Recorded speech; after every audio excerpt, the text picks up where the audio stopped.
Let's have a little chat about how you're going to land your first research internship. Step 1, you have to find a research field that you are actually passionate about.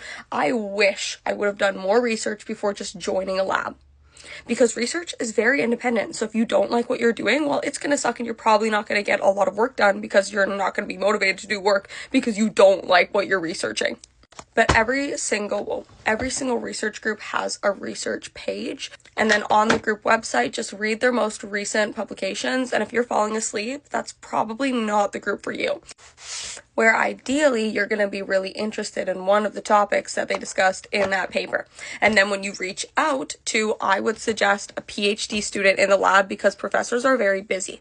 So you're going to be working under a PhD student anyways, so you might as well just reach out directly to the source, and they're probably a lot more nice and more excited to talk to you. Like me, I actually had somebody reach out a day ago, and I was like, yeah, you know what, actually, just come work for me. And now I'm going to have a volunteer in the lab. It's literally as easy as that. Okay, second thing, if you're applying to actual jobs in labs, you must have research experience. And I get, yes, that's hard, but go and volunteer in a group. And then you can add that to your research experience, so you don't have none when you apply to a research position, because they would rather pick somebody that's already had lab experience. So the easiest way to get lab experience is to go and volunteer. Reach out to a PhD student and say, hey, do you need any help? And then if you do a good job, then you have a good reference letter from not only the PhD student, but the professor that she works for. The PhD student will probably have to write the reference letter, but the professor will be the one signing it. Everybody hates when I talk about grades, okay? And grades are not the most important thing. But let's say you want to work in an organic chemistry group, okay?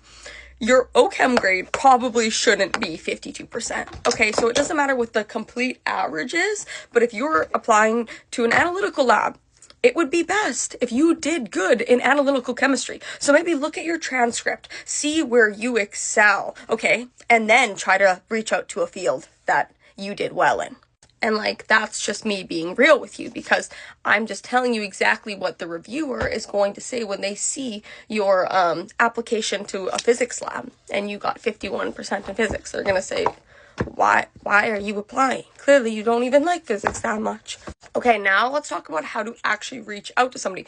The student that reached out to me last week actually did this perfectly, okay? For directly, if you're cold calling somebody, say, hey, can I work in your group? Don't say that. Just be like, hey, I was wondering if you and me could have a conversation about your research. I read your most recent paper, your publication, and I thought it was super interesting. Specifically when you talked about this, I was wondering if we could just meet up and you could talk to me about your research and how you became a PhD student, because I maybe want to do that one day. And then when they see that you're